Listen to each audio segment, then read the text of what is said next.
I hope I hope we can make this work because I have no idea what just happened. Okay. Um Hopefully Joel sees the link I just sent him in an email of oh my gosh. Okay, here he is.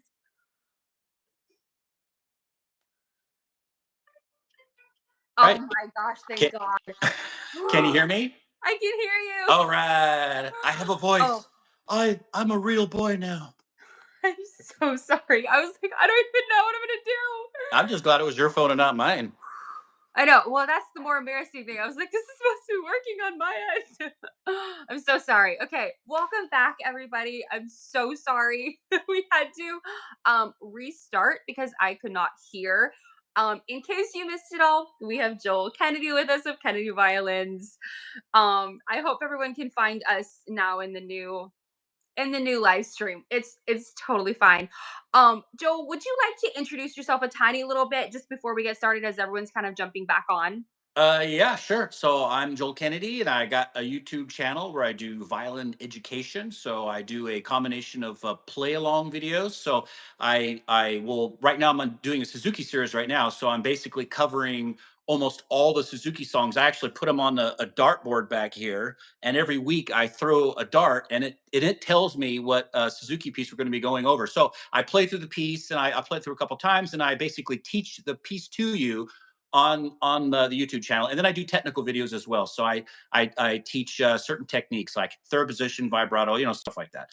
And but yeah, I used to be a professional musician just like Corey. So I went to school in New York, and then I came back to Pacific Northwest, and then I played professionally for many years. I taught for many years, and then I retired from teaching in 2014. But I also have a violin company. I've been doing it for 25 years. So my violin company is in Washington State. So I run the violin company and I do a YouTube channel. So it's the YouTube channel is pretty much just it's an opportunity for me to continue to teach Mm, and also to communicate with my customers, because I have tens of thousands of them all around the United States because I've been doing it for 25 years. So there's a lot of people who have our violins. They're all over the place. So YouTube is just a great medium for this. absolutely. I love that you do that. And your channel is honestly like so like I love that you're saying that you're shooting the darts to do the Suzuki because I saw that you were going through like a Suzuki thing and I was like, that is so clever. I love that you're shooting darts and it to decide what It's song to pretty do next. fun. It's pretty fun. Yeah. It's pretty Yeah. fun because you never know. And the thing and the idea is that the dart will choose the piece, and then people will have a week to prepare the song. So if they're looking for addition, that's my thought. I don't know if it actually works that way or not, but my thought is that at the end of a video, I throw the dart, I tell the Yeah. people, hey, next week, this is the piece we're going to be working on. So if they happen to be working on that piece or they want to work on it, they have an entire week to kind of prepare questions or have a look at the piece, maybe buy the book or whatever it is, so they can actually learn along with the lesson. So that's the idea. How that actually plays out, I'm not exactly sure. So That's actually amazing. Are you going through like like a certain book, like book 1 or book 2, or you just honestly Um, anything right or right now it's 1 through 4. So I've literally every piece of paper there, every song, Suzuki book 1 through 4 is on that the piece of paper.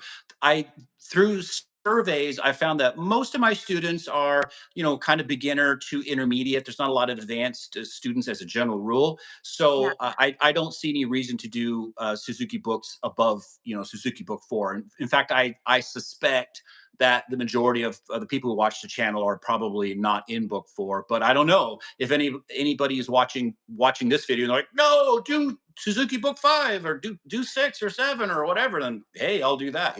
I had a request not too long ago to do a viola concerto, the Telemon. So I've been working on that. I think it's published. I did the second move in the Telemon. I'm going to do the third and fourth here pretty soon. So any kind of requests. I mean, content is kind of hard to come up with sometimes. So I very love it when true. people tell me, "Hey, give me this video, give me this piece." Like I met a customer a few weeks ago, and he's a really cool guy. His name's Scott Kennedy, actually introduced himself as a fellow Irishman. But yeah, he's really into like Irish tunes, Scottish tunes, stuff like that. And he was just like, "Hey, why don't you do some of that?" I'm like, "Well, do you have some music?" He's like, "Sure." So he sent me a whole bunch of PDFs. So Fantastic. He did half the work for me. So so I've got a whole I've got a whole series coming up where I'll be teaching some Irish tunes. Already done. Yeah, I've recorded 3 of them so far, but I got like 4 or 5 more. So there's a lot That's of amazing. content there. So but I like ideas, you know.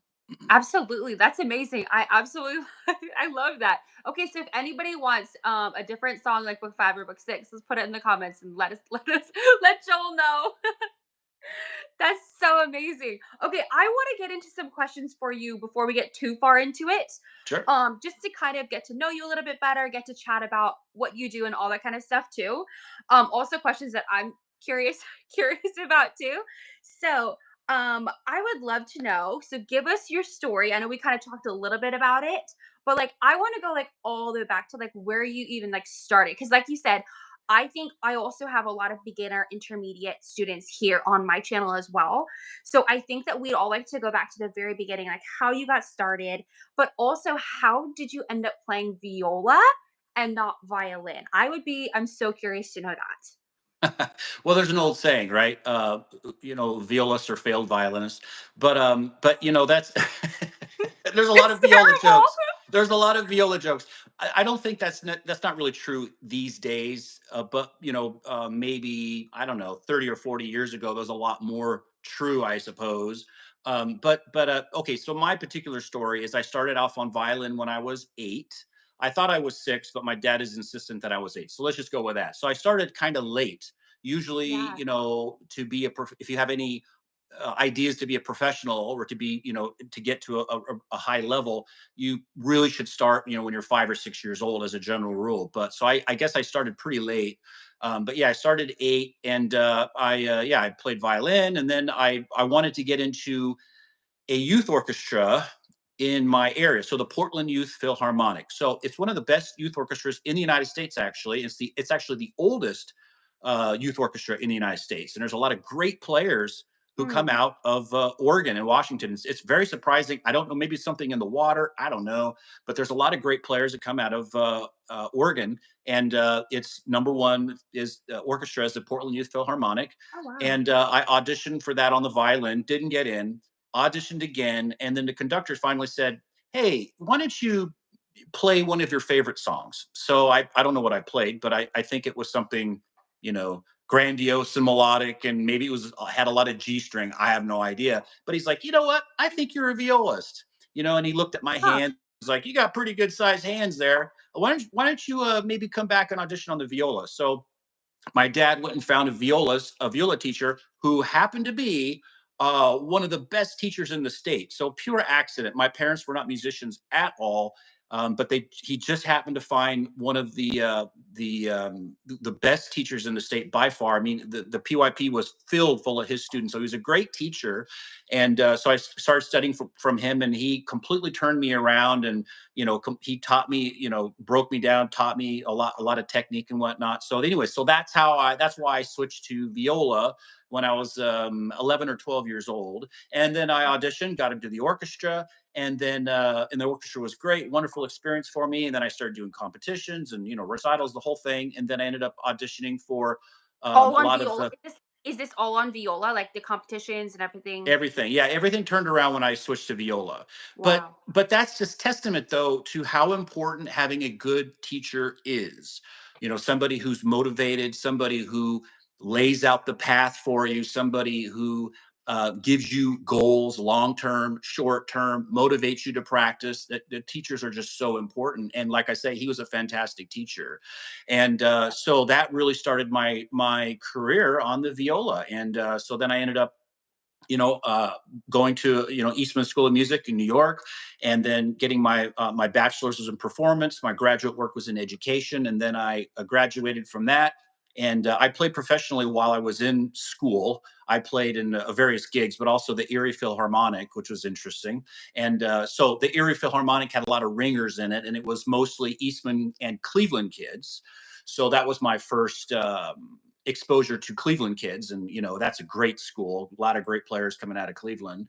So Mhm. then I went back to the Pacific Northwest after I graduated, and I started teaching, and I started playing professionally. So I played in pretty much every group around there, but the one that I primarily was in was the Portland Opera, So I ended up playing a lot of opera, and Oh, wow. I met my wife at Eastman, and she's a violist as well. And Aw. so we both played in the Portland Opera, and yeah, the rest is history. And so then I built my studio. I started teaching, beginners, and you don't have a reputation when you first start, so you're turning lemons into lemonade, you might say. Mhm. And ended up switching a lot of violin students over to viola because I didn't want to teach violin. Evil. No, I'm just kidding. you know, you know. So I got really good at switching kids, brainwashing them over, moving them over to the dark side. Right, And right, right. you know, but I got really good at switching them over, and I got very efficient at figuring out ways to help students go from the violin to the viola with the clef and the different technique and the instrument and everything else.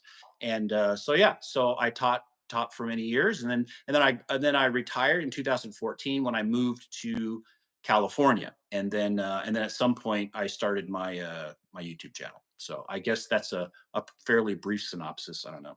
Wow. No, I think that's actually amazing. I didn't realize that there was that much that you did. I love also the opera. That's so fun to play in the opera. Oh my gosh. Yeah. Wow. I It's a lo- lot harder than orchestra for sure because there's just, all the recitatives, and there's nothing is consistent, nothing is the same every night. It's always oh different. yeah. And you develop an appreciation for fantastic singers. And the conductor that we had, he was the conductor of the New York Opera. So he's a very well-known guy. He still conducts in Manhattan. And he's Amazing. just George Manaheim, I think is his name, but a fantastic conductor. So because of him, we got a lot of really good singers from the Mhm. Met. I'm Mhm. like, why are these Met singers showing up to Portland Opera? But it's because of him. Yeah. So yeah, it was a great experience because I got to play with some really fantastic singers and a good group of people and a fantastic conductor. So I was really fortunate. That's amazing. That's amazing. And what brought you so you didn't even live, or you grew up, you said, in the Portland area, right? Yep. And then your what's it called? Your store is in Vancouver. One of the questions somebody just asked is, you have a storefront in Washington. Is that correct, where people can actually go and try violins? Yep, Okay. I got a brick and mortar. So I started in 2000. So, little side note: when I moved back to the Pacific Northwest, I went to tech school because for no other reason other than the fact that I wasn't good at computers. So the the internet was kind of a new thing in the 90s and whatnot, and I didn't know much about computers, and so I went to tech school to learn how to build websites.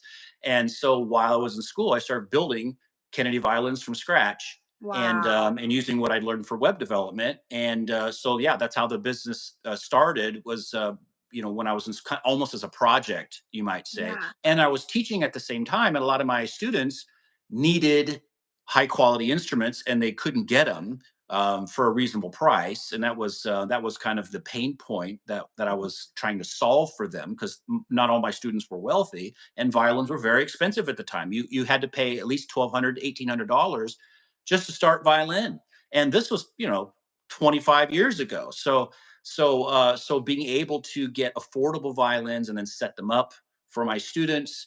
I learned my Luthering skills from my dad because he builds professional quality instruments. There's a whole story there, but anyway. Oh wow. So yeah, it was just kind of a weird confluence of events. What was your question? Oh yeah. So anyway, so I was running my business out of my basement of my house for many years. It was a big basement, but I ran out of my basement for many years. And then at some point, I was just like, I really want to open a brick and mortar.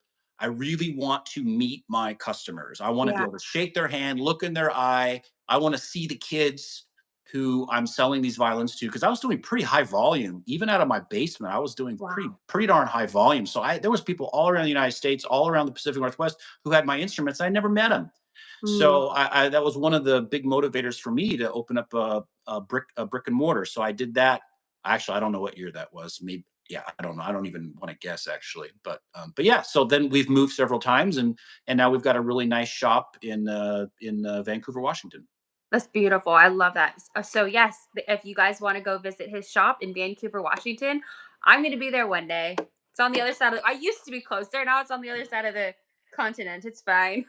Yeah, you should check it out. You know, it's a really beautiful. The local news channel did a story on us recently, and we posted the video on my YouTube channel, and you get to see the shop. But because my business, because Kennedy Violins does such high volume, we have a huge inventory. So as a result, the local violin store is the biggest in the Pacific Northwest by a big margin. So we have a huge inventory. So if you happen to be in that area and you're interested, especially in large instruments like basses or cellos, I mean, we have hundreds.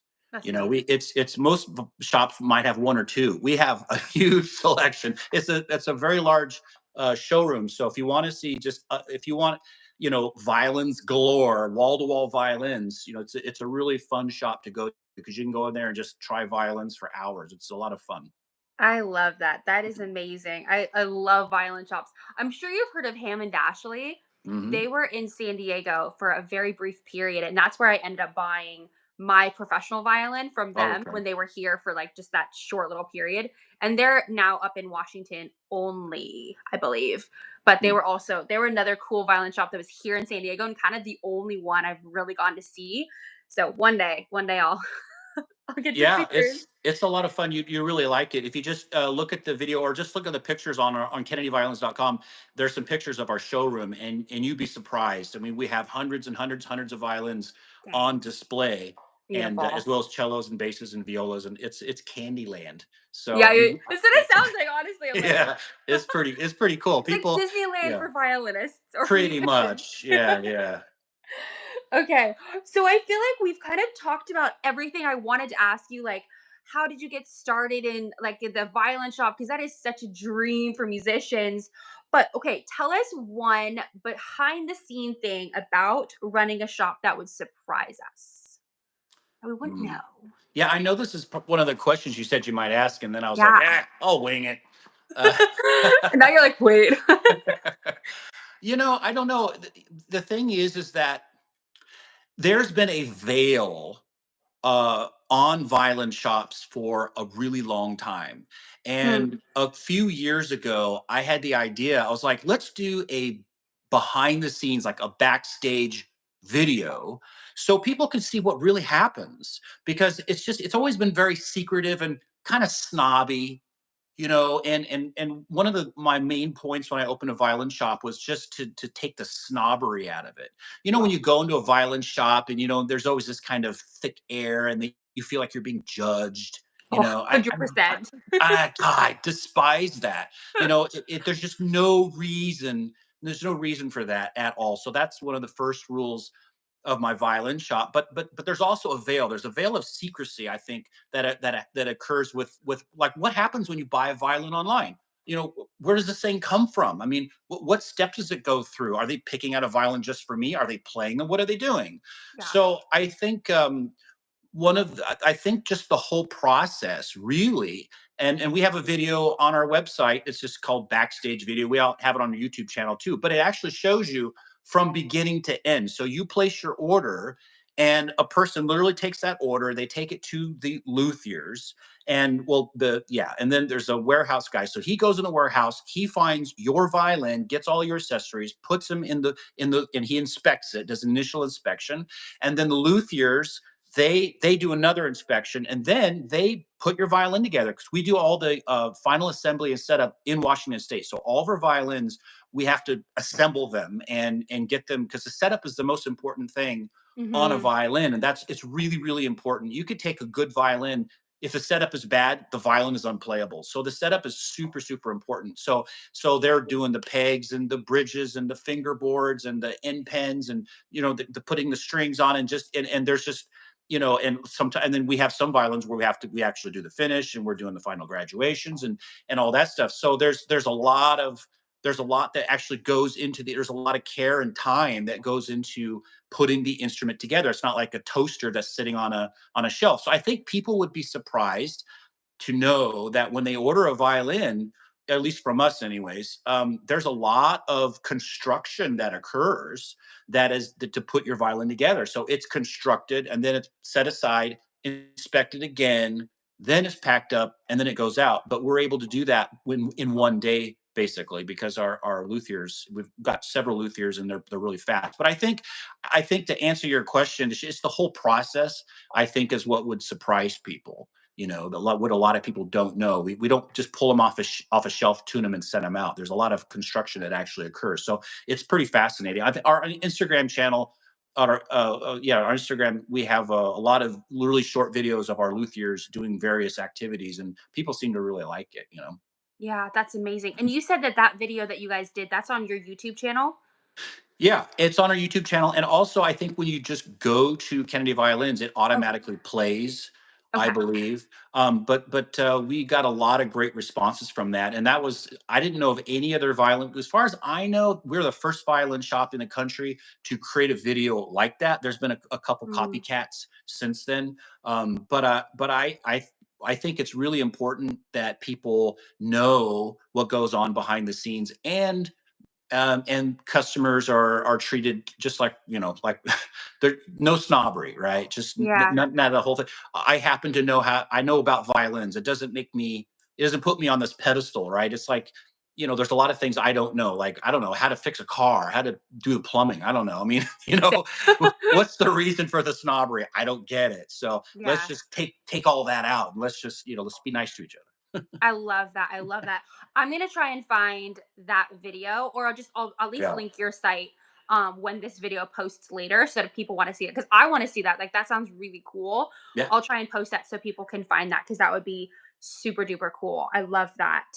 I have another question about your shop. I know yeah. you kind of answered this a little bit, but especially for like beginners who are first starting out, like why do you feel like to me, I feel like it's so important that beginners purchase a violin from a violin shop. But from the violin shop side of it, what would you say, like why is it so important that violinists purchase a violin from a violin shop rather than just like Amazon or something? I think you kind of covered it, but just if you could just tell us a little bit again why you think, like what would you say to that?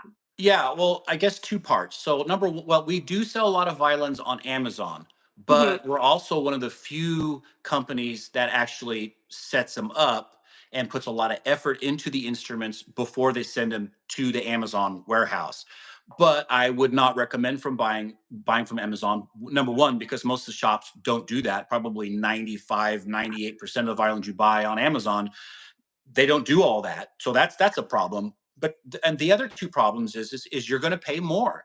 You're going Yeah. to pay more for a violin on Amazon. Our violins on Amazon cost more than the Wow. exact same violin on our site. We even have a banner on our site that says "We beat Amazon prices." It's the same violin because because we want you to buy it off our shop because Amazon puts a barrier in between you and the customer. So Mm, when you go to Amazon and you buy a violin from us, we don't know who you are. yeah. We just have an address, or we don't even have that. We just send it to Amazon and then Amazon has the information. So we Yeah. can't provide customer support, which is a problem. Plus it has to sit in their warehouse and then the strings start loosening and the pegs might start slipping, and it's if you really want to buy from Amazon, fine, but you're going to pay a premium. So I definitely recommend buying from the shop instead. So that's number one. Number two is the setup. Setup is so important. Setup is an art.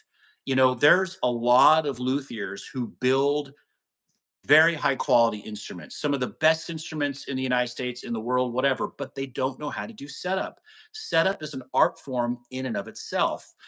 I know my dad, he builds fantastic professional quality instruments. He doesn't do the setup. He lets us do the setup. He Mm, gives us the violas in, partially finished, and then we do the setup. Why? Because that's our expertise. So if you go to a shop, they're selling tubas and guitars and I don't know, trombones or whatever.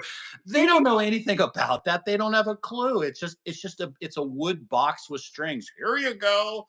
I mean, they don't know. So they could be selling you a decent instrument, but you'd never know it when you get it because it's not set up properly in all likelihood. The other reason is that more than likely, if they're selling, a bunch of band instruments, they're not buying from the makers. They're buying from a wholesaler or distributor or a trading company. They don't know what they're buying. They're just looking at a price list and just buying a thing.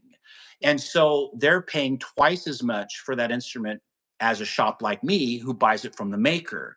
So right out of the box, you go to a shop that's not a music store, you're paying twice as much and you're getting an inferior instrument because it's not set up properly.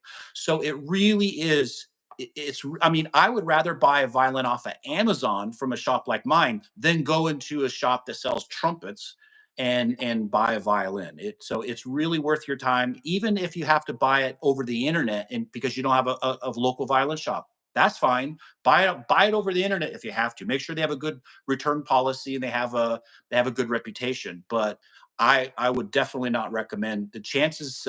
Yeah, the chances are not good. I mean, they're not good that you're going to get a decent violin out of a place that sells trumpets and Yeah, clarinets.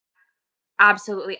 I feel like you just said that better than I ever could have, but that's like exact and actually more. Like I didn't realize that Amazon like jacks up some of the prices and all that kind of stuff. But I love too that, like you said, you have an actual name of somebody, and that person can then contact you if I don't know something's wrong with their violin or they get it and it's out of tune. I know all your violins come with like a need help tuning, call us, Right. like whatever it is. Whereas if I mean, I guess I'm sure if they're on Amazon, they can do that too. But I feel like that's so like so incredible to have a violin shop kind of backing you and helping you with the setup, with how your instrument is going to be and all that stuff. So that is thank you for Yeah. confirming everything I Well, thought. violins, stringed instruments are a very customer service heavy Yes. product. They Yeah. just are because it's like a living thing. It breathes, it moves, it's susceptible to temperature and humidity. And they're never even if you have perfect conditions, it's still going to change.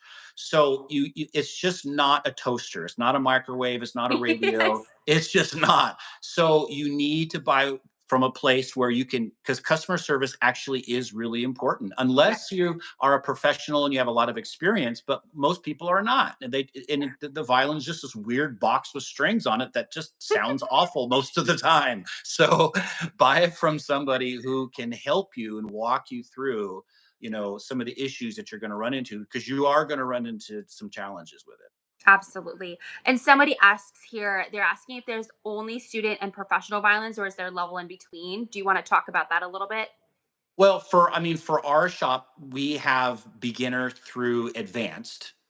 So, we pretty much cover the gamut. So, I Yeah. mean, we have instruments that are $300, and then we have instruments that are tens of thousands of dollars. So, I mean, we personally have, every level. The probably the well, the most of the violins we sell are beginner type instruments because the lower the price, the more you sell of something.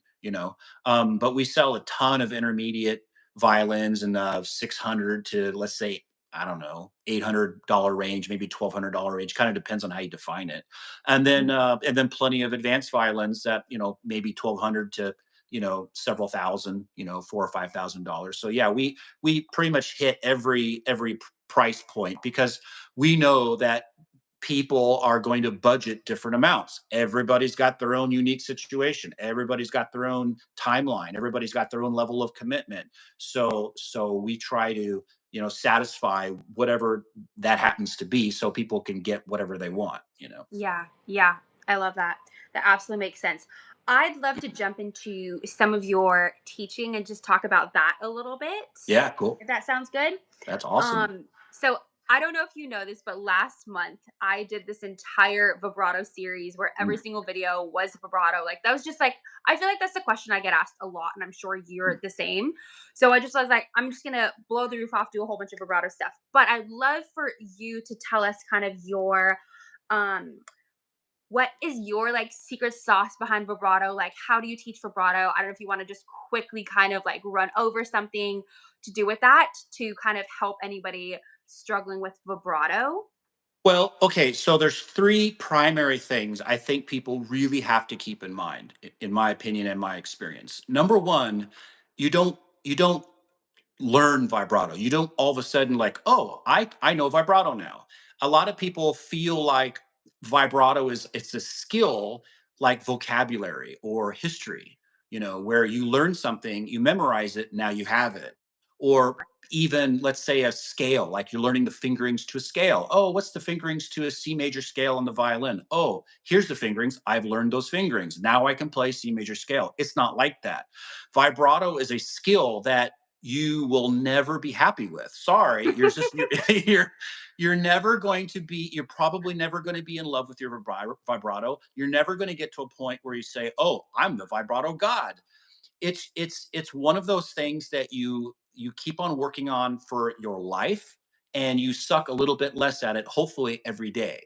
So you have to be patient with yourself. That's number one. It's a skill, just like just like everything on the violin. You get better at it as you practice it. So Yeah. that's the key. Okay, so that's number one. And number two is consistency. So learning vibrato is like learning a language.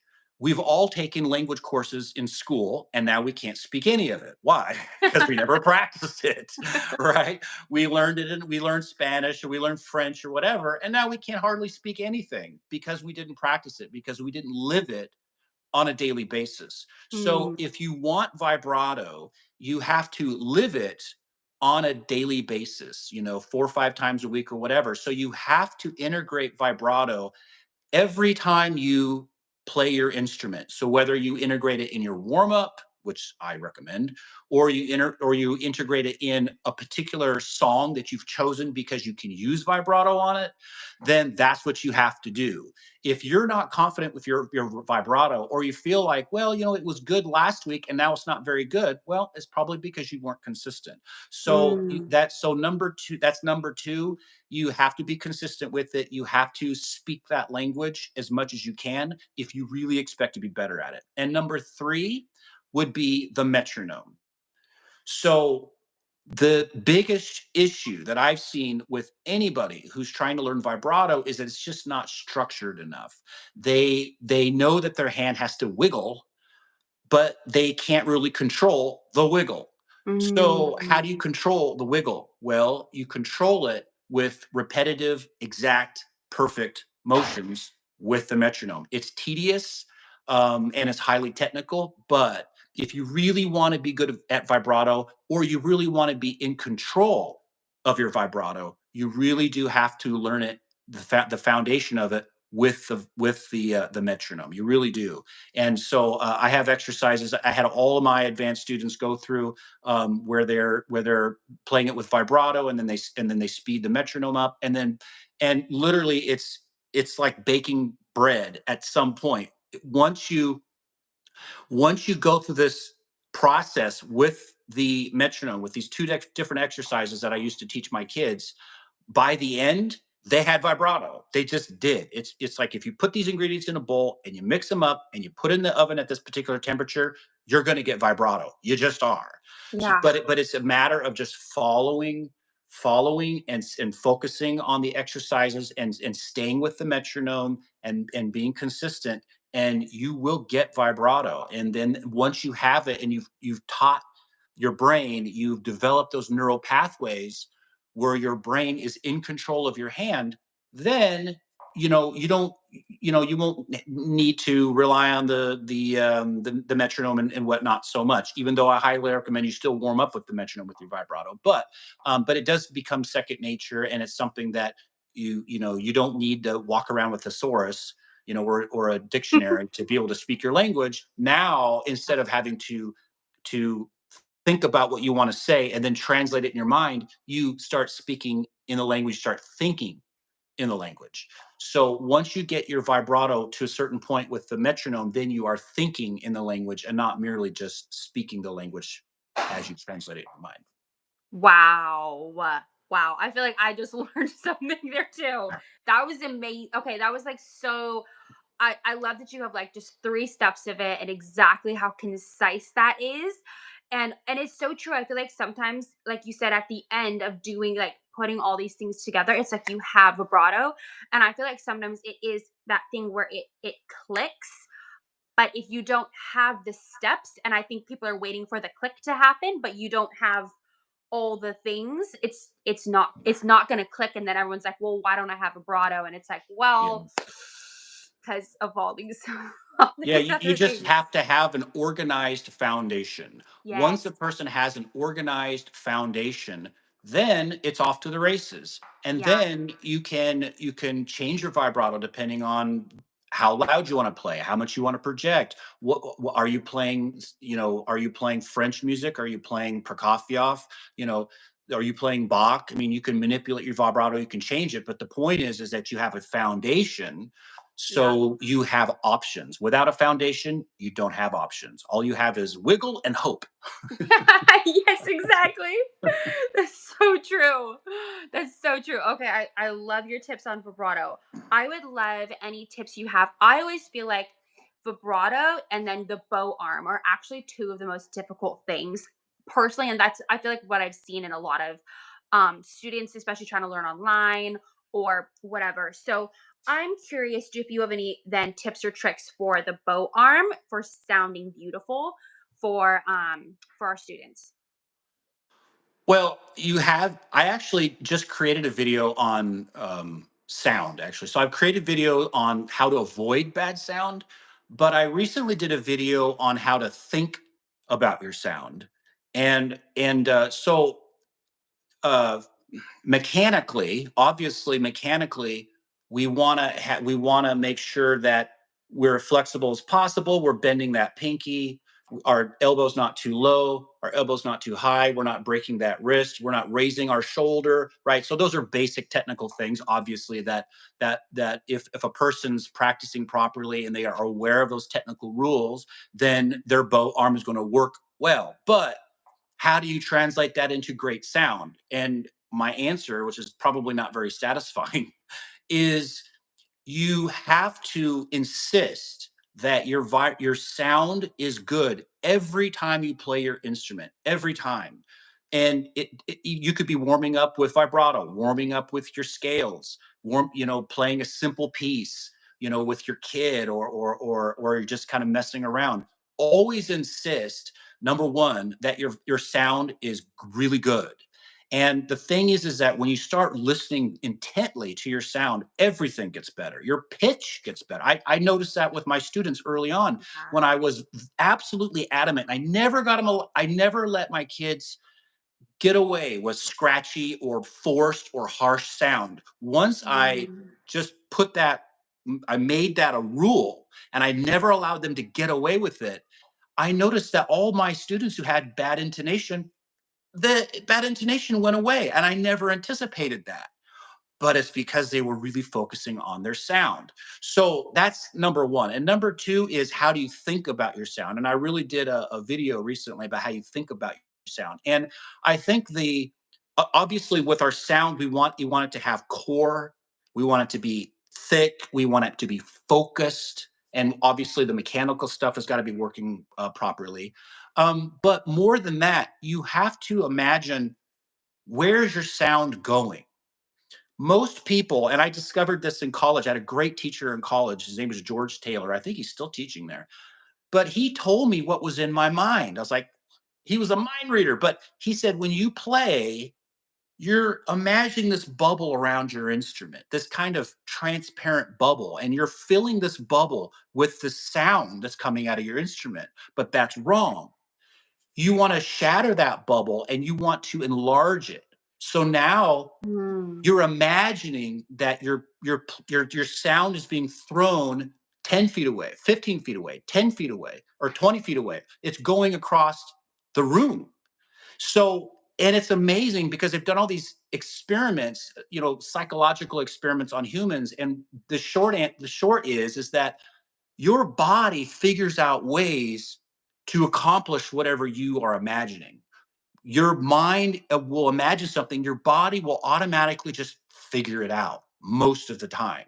So if you are thinking about your sound properly and you're throwing your sound out, and also utilizing your vibrato if you have it, if you're throwing your sound out to this distant place, your sound you will project better, your sound will improve, and your body will just take over and figure out how to do what you may not be consciously aware of, like what you're doing.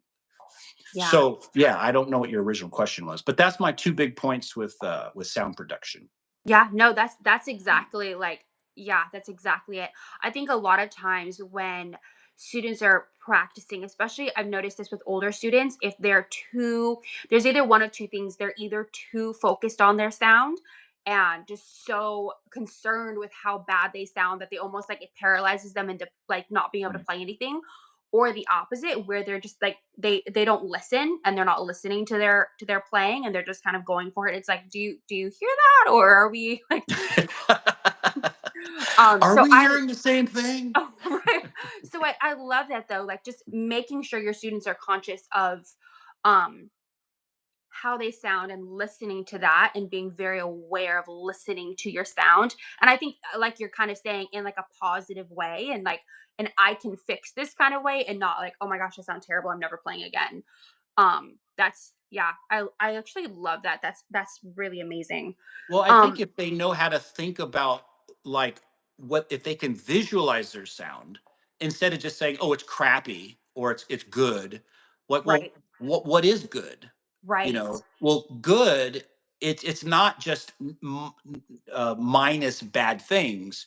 Good is also focused. Good is also warm. Good is Yeah, also it's got core. There's a center to your sound. So I think that if people are visualizing properly what their sound looks like, then it becomes a lot easier to have a goal of you can attain that goal. Your sound will be good because you know what good is. You've defined good. yeah. So that would be like number three, I guess, is just really visualize what your sound looks like, and then that will make it a lot easier for you to just not just judge. Oh, it's bad or it's good. You know it's good because you have a goal. You know what your sound should look like, which is a funny thing to say, but yeah. Yeah. No, no, I love that. I think it's amazing. Okay, I want to ask you one more question that I have written, and then I'm going to jump to questions that people have asked, if we don't Oh, mind. Okay. yep. So, one last question I want to know, because I feel like this might be kind of important for some of the people here. What if someone is thinking about making the switch to viola? Should they? Why or why not? Because you said you have a whole like philosophy about it, so let's hear. Well, if you're a kid and you're in school, then there's very practical reasons to switch because orchestras always need violas. So you can advance quicker if you switch to viola, all right? Because you have less competition, you know.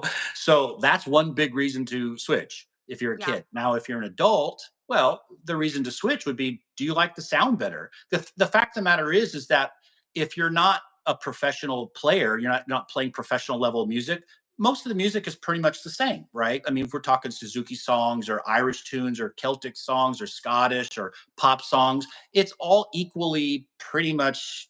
I mean, you can find viola music or you can transpose or whatever. So there isn't really a difference. So if you like the viola sound, well, then why not change? Why not switch over?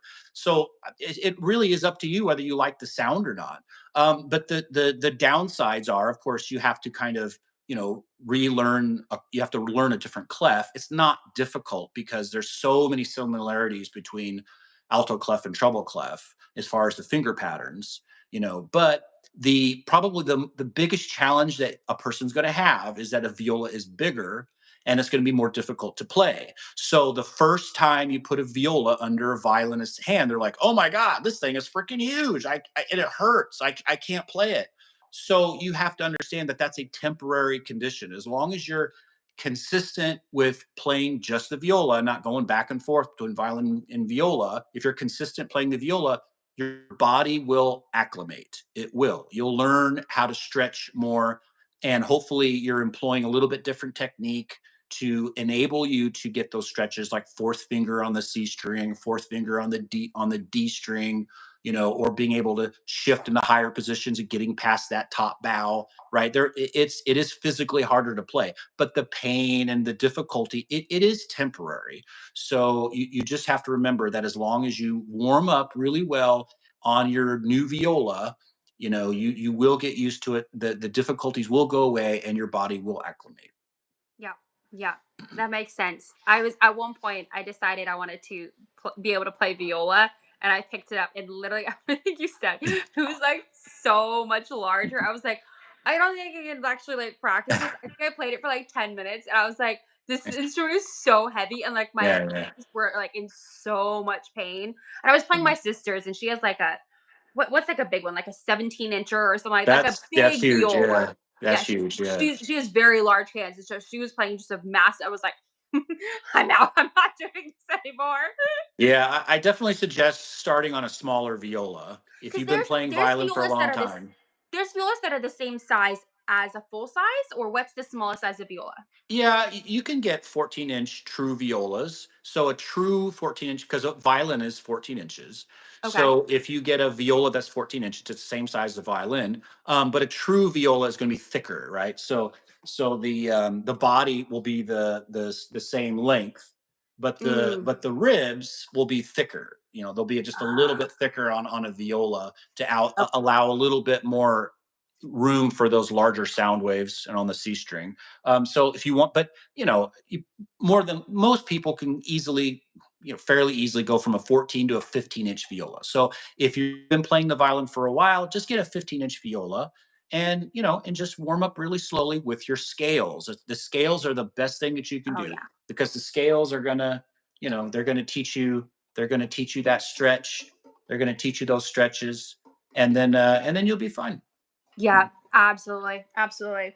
Love that. Awesome. Okay, we're going to jump into a few questions because I know it's getting late. So I want to just quickly jump Sure. into these questions that we have here. We have one, two, three, four, five. Hopefully these are pretty quick. Okay, so someone asks if they're asking if your shop will ever be able to send violence to the UK. Well, if we can ship them for free, why not? Well, the problem with shipping international is that the shipping is usually around 150 bucks or so. So it's just Oh, number one, it's not economically feasible because yeah. a lot of people they want to buy a $350 violin or $400 violin. Well, if 25% of the cost of the violin is the shipping, that's number one, and number two, a lot of countries have big taxes once you get the violin, which we can't control. So you might have a bunch of taxes on top of that. And then number three, international shipping is not necessarily very reliable. It depends on the country, but we've shipped to a lot of countries, and the instruments just don't get there. I used to ship internationally, but I stopped doing that pretty quick because people didn't get their instruments. It's like, Yeah. well, sorry, So yeah, I Yeah. don't know. The geoeconomic situation would have to change in terms of shipping and taxes for us to do that. I'd love to do that, but a lot of things would have to change. Yeah. Do you have a shop that you would just so that maybe they can have a somewhere to go? Do you have a place in the UK? They're in the UK that you would recommend? Or Yeah, I don't know any. yeah. I've only been to the airport. Sorry. I I've love the never fish been, and so chips. What even can I say? closer. Yeah. And then somebody else asked, how much does a good beginner viola cost? I don't know what ours cost. To be honest with you, I think they're around 400 or 500 bucks. Yeah. I think. Yeah. I think that's what ours. Actually, I'm not sure. I can't look it up on the phone because I'm using the phone. But Yeah. if you went to kennedyviolins.com and you just click on new violas, you'll see our least expensive. It's a Bunel viola, and yeah, they're probably like around $400 or $500. I think. I don't I know. like the I tried one of the Bunel violins. Is that how you pronounce it? See, my maiden name was Bunnell with two L's. And so every Oh time I see that, I think Bunnell, but it's Bunel. Sorry. well.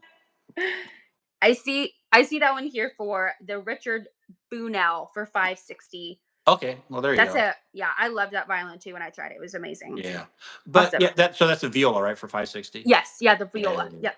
But one thing to remember is that you can always rent, and you can also go on a payment plan too. So you can always because violas tend to be kind of expensive, but just like cellos, I guess. But yeah, you can always go on a payment plan and then pay it off, or you can rent. We have a rent to own, so you can rent it, and then you just every time you make a rental payment, it actually goes towards the purchase, which is pretty nice. You're not just throwing Amazing. money down a toilet.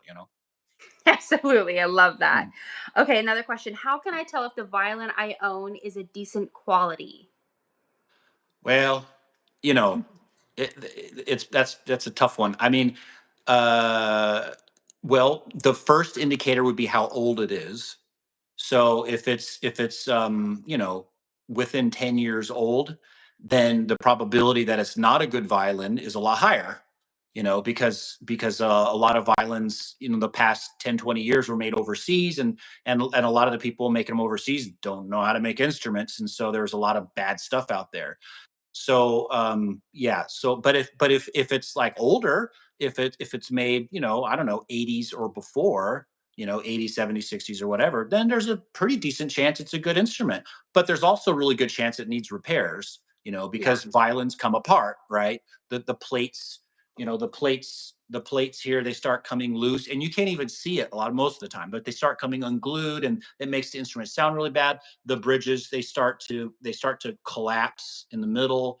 A lot of bad things happen. So it really kind of depends on how old the violin is, but it's impossible to say without me actually seeing the instrument. But that will be my simple answer: is that if it's a newer violin, and it was just given to you or you found it, there's a high probability that's not a great instrument. But I mean, it could be, but there's a Yeah. higher probability it's not. But if it's older, older than the 80s, then there's a dramatically greater possibility that it's a decent instrument. Yep. Yep. Love that. Um, okay, this person, I'm going to try and read this because it's a little bit longer. So they're saying, I was wondering how difficult it is to play the viola as a violin player. Is it completely different or similar? I personally have issues with placing my fingers on the fingerboard without touching the string next to the one I want to play. But I imagine that the viola fingerboard is wider and therefore has more space, right? Well, yeah. Well, the reason why you're probably having difficulty playing the strings without touching the others is because your elbow is not going over enough. So your fingers, when you want to play one string at a time, your fingers have to be upright. Now a viola is bigger and it's more difficult to get your fingers to be upright. So the main thing you have to remember when you switch to viola is you have to get that elbow and you have to move it over towards the A string. Move it over to the treble side. What that's going to do is that's going to make your fingers more upright, and that's going to make it a lot easier for you to not hit those other strings. So remember, on a viola, that's just one of those technical things that you have to, in a way, you have to have better technique with the viola than the violin. With the violin, you can Um, get away with some bad habits. You can with a violin, you can get away with having too low elbow, which I see a lot. With a violin, you can get away a lot of times with not having that elbow over. With the viola, it's less forgiving. You really have to have a lot better technique to be able to physically play the instrument. In terms of how difficult it is to switch, it's not difficult at all. The biggest difference besides the physicality of it is the clef. But here's the thing: the finger patterns are almost the relationship between the note on the staff and your fingers is the same. So if a hmm. note is on a line, it's a one or a three. If it's on a space, it's an open two or four. Viola and violin are the same. It's just Interesting. reversed. Yeah. So on a Oh. violin, it's a three. On a viola, it's a one. So my suggestion is that if you know, let's say Suzuki songs, right? Take a Suzuki Book Two or whatever it is. There's some songs that are easy for you. You know how to play them. Put the viola music in front of you. I did this with my students. Put the viola music in front of you. Play that song that you already know, right? But your brain is looking at viola music, but you're playing the music correctly on your instrument. So your brain starts to immediately associate the viola clef with what you're doing on your instrument. And before you know it, you're reading alto clef and you didn't even try. Your brain already did all the work for you. So get music that you already know, put the viola music in front of you and play through it, and you'd be surprised. Your brain will do the switch just like That was my issue when I was trying to learn violas. I was not doing that. that. I was so over the class. I know. I didn't realize though that it's so yeah, the lines are 1 and 3, and then it's just switched. So if it's usually a 1, it's just a 3. That's Yep. actually really cool. I did not know that. Yep. That's actually good to know. All Yep. right. Awesome. Okay, last question. Sometimes my violin has a squeaky sound to it, even with my professional teacher playing it. Hmm. That's the question.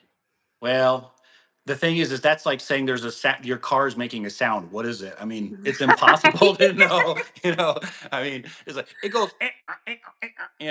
I mean, there's a million reasons why a violin is squeaky. Now, if your teacher is playing it and it's still squeaky, assuming that they are a decent player, then it could be your strings, right? You could have Mhm. really terrible strings. That's number one, right? So if you're playing on like awful strings, like I don't know, super sensitive or some kind of steel core, really cheap string or Chinese strings. So when violins come over from China, they always have these filler strings that are horrible. I mean, you might as well be using twist ties for trash bags. I mean, this Yes.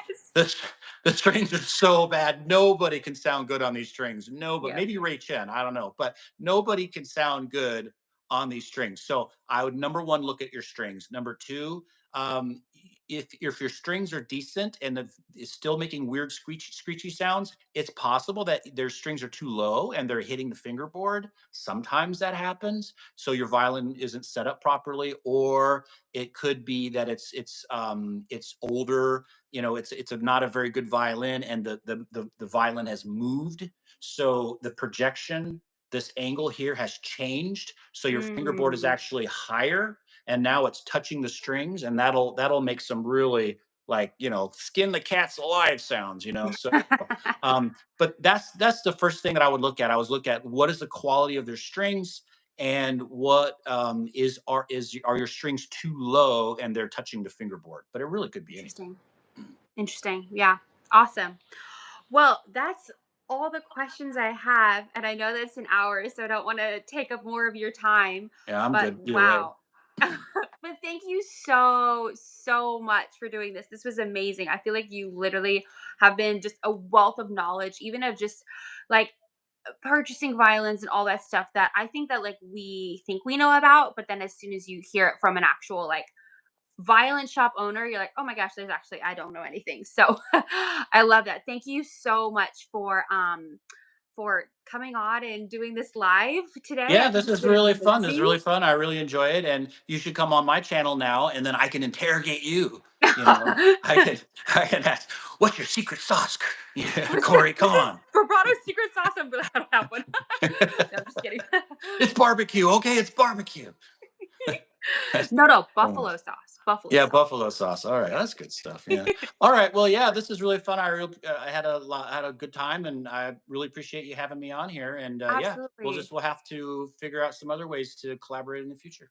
Absolutely. Thank you so much. Your Yeah. shop is one of my favorites. I literally have one of your violins sitting right here, just in case Yeah. I needed it with Yeah. the colored bow hair, because that's my favorite. Oh yeah. Um, Yeah. That's true. yeah, Yeah. awesome. Well, thank you so, so much. And I'll post this video and I'm going to try and link a few of the things that we chatted about so that if people want to go check out your channel, they can. It's just Kennedy Violins, right? For anybody that's here that would like to go follow. Is that correct? Yep. Yep. Okay, I thought so. Yeah. Just Kennedy Violins. If you'd like to go follow Joel over on his page, he has like he was talking about in the beginning, some of the best videos all about talking about like the Suzuki method and doing the dartboard behind him, practicing some of the songs. So if you want to go follow Joel, absolutely go do that. He's a wealth of knowledge for that, and not just that, but also like his violent shop is one of the best violent shops I think in America. It's actually amazing. So Yep. but we Cool. will I'll post that all in the comments or in the chat once this posts, so you can all have that. But thank you so much, Joel. I really All right. appreciate it. Thank you. We'll see you later, everybody. See you later, Okay, Corey. Bye bye. bye.